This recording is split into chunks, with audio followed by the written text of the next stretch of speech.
repair welding, safety and health, and also non-destructive testing and inspection of weld. So today we are going to cover three basically. Uh, so let's look into the repair welding first. And for this subtopic, we are going to look into the basic consideration for repair welding. And also we are going to look into the removal and repair of weld defect. Eh? Uh, So basic consideration for repair welding, a high degree of knowledge and experience is actually required to repair crack or other weld defect and to assure quality. Okay, because in some extent, basically in industry, okay, we cannot totally reject the product after undergo the welding process. This is more related to like a large structure like uh, gas pipeline system, pressure vessel and so forth. Kalau apa nama sistem-sistem sebegini biasanya susah untuk kita reject. So ada alternatif adalah dengan cara kita lakukan repair welding. So maksudnya di sini adalah a high degree of knowledge and experience is required in order to repair the weld defect. And disebabkan proses tu uh, agak rumit dan jika tersilap langkah sebenarnya dia akan membawa kepada masalah yang lebih buruk. And then if we look at the second point here, generally repair welding is performed locally when the restraint is large, cooling rate is high, and the work area and welding position are generally limited. Accordingly, repair welding generally requires a higher degree of technical ability and skill and more attention than ordinary welding. And this is what I have explained before lah. Sebab memang kita perlukan apa nama ni skill dan pengetahuan yang sangat tinggi. Disebabkan proses welding telah berlaku di situ dan kita tujuan kita di sini adalah untuk repair. Dan bila proses welding itu telah berlaku di situ, secara fiziknya telah berlaku perubahan kepada base metal punya karakteristik, for example, apa nama karakteristik like grain structure characteristic as well as the mechanical properties as well. So benda-benda macam tu dia dah dikenakan heat semasa proses welding tu sendiri, dia dah berubah sifat dia. Jadi apabila kita nak melakukan proses-proses pembaikian ataupun repair ni perlu skill yang tinggi lah kerana kerjanya lebih rumit. The repair welding should surely and properly be conducted in accordance with the following procedure to repair crack or other failure lah. The repair welding records should be prepared so as to keep traceability. Ini penting lah sebab bila kita dah pernah lakukan proses repair kepada satu komponen-komponen tertentu, rekodnya sangat penting. Sebab apabila failure berlaku, kita nak tengok kaitan adakah ianya berpunca daripada environment degradation, natural degradation, or it is because apa nama misconduct semasa repair welding process.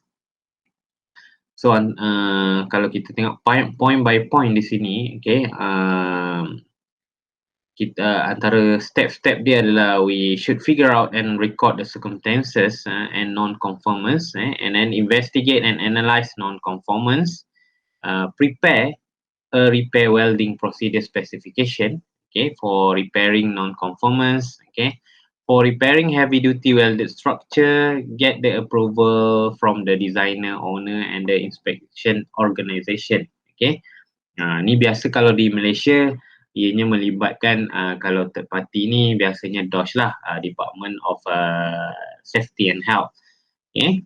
And then remove crack and rupture portion completely and confirm that no crack remain by means of visual test, liquid penetration test and so forth. Ini lebih kepada step dalam kita melaksanakan proses repair tu, kita perlu pastikan kalau case crack, kita perlu pastikan crack tu berjaya di remove sepenuhnya. Okay. Dan apa nama ni, kita nak pastikan di remove sepenuhnya tu, kita perlu confirm betul-betul dengan NDT teknik yang bersesuaian. Step seterusnya, execute repair welding and check it in accordance with the approved procedure. Okay. And then the next step is to request an inspection organization to witness the repair work and inspection. Okay, kita panggil orang tu untuk apa nama, lebih kepada, kalau di industri kita tak panggil menyaksikan, kita panggil melakukan proses audit semasa repair proses tu dijalankan. Okay, so submit and report of repair details and inspection result to the responsible party lah dalam kes ni. Okay, and then next step, similar joint and the same kind of product and structure welded by the same WPS should be investigated and inspected for confirmation. And in the last step, in the light of non-conformance occurrence report, the original welding procedure specification should be examined and amended if necessary. Okay, sebab tadi kalau kita ingat apa yang kita belajar dulu, WPS ni di peringkat awal kita design standard welding procedure, okay, untuk sesuatu proses welding dijalankan. Tapi disebabkan apa, kita repair, that means repair tu sebab apa?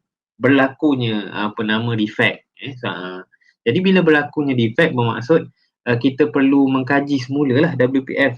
That's why di sini kita tengok apa nama ni, di sini dinyatakan WPS adakah perlu untuk kita examine and amend. Amended ni maksudnya macam kita buat amendment lah, perubahan lah jika perlu. Okay, so ni adalah contoh step dalam removal and repair of weld defect. Okay, so the weld defect to be removed is confirmed by NDT. Sebelum tu kita jalankan test dulu, pemeriksaan tanpa musnah ataupun non-destructive testing, and then kita identify the weld, identify the defect, and then the weld defect is removed using grinder ataupun gogging and chipping method yang ada lah. And then the removal of a defect should be confirmed by visual inspection or NDT. So maksudnya sebelum kita confirm dengan NDT, bila dah kenal pasti, kita lakukan apa nama ni, kerja-kerja yang sepatutnya, and then kita perlu apa nama ni, double confirm dia. So ni contoh weld defect untuk defect repair untuk case weld crack, weld crack. Okay. So as a weld defect such as crack crack often propagate during repair, stop hole should be made on both end. Ni adalah satu contoh stop hole. Kenapa design dia berbentuk bulat gini? Kerana apa, bentuk bulat gini dia lebih ada apa kita panggil fatigue crack propagation resistance. Nak bagi senang faham, bahasa mudah dia macam itulah, resistant for fatigue crack propagation. This is something to do with crack tip theory, crack tip theory dalam fatigue study. After the defect is removed, the groove should be inspected and corrected. Okay, when the amount of the repair welding is very small, the groove may enlarge. Okay, the groove surface should be well inspected visually or using non-destructive testing.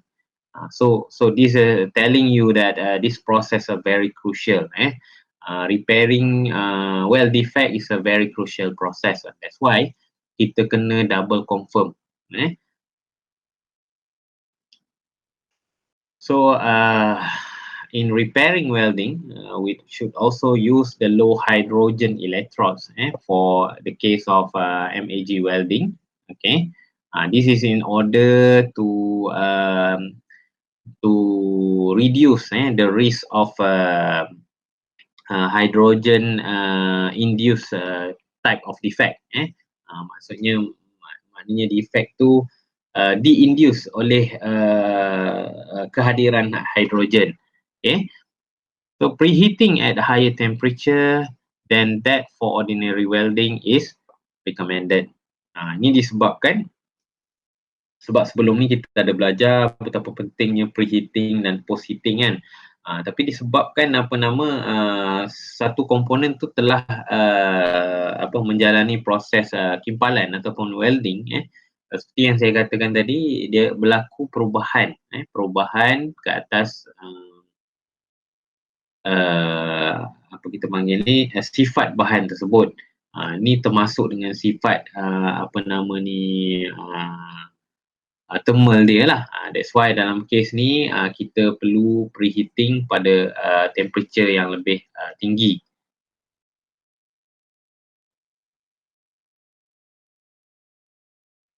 So for repair welding inspection, repair welding should be inspected visually at first. If necessary, non-destructive inspection should follow.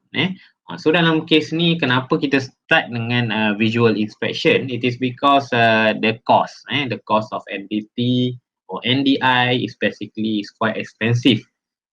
Apa kalau macam for example, benda tu kita just memang boleh detected through visual inspection, why not kita just use visual inspection. In case of high strength steel, magnetic particle testing or liquid penetrant testing should be applied after welding.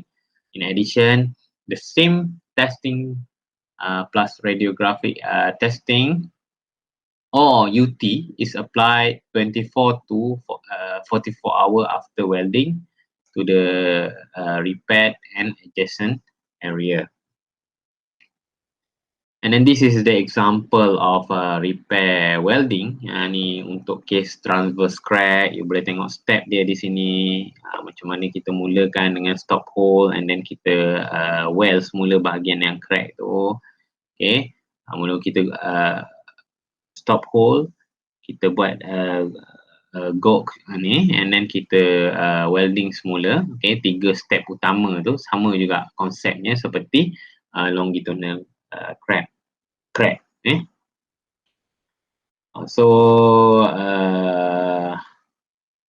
ini untuk plate surface which cannot apply post weld heat treatment after welding.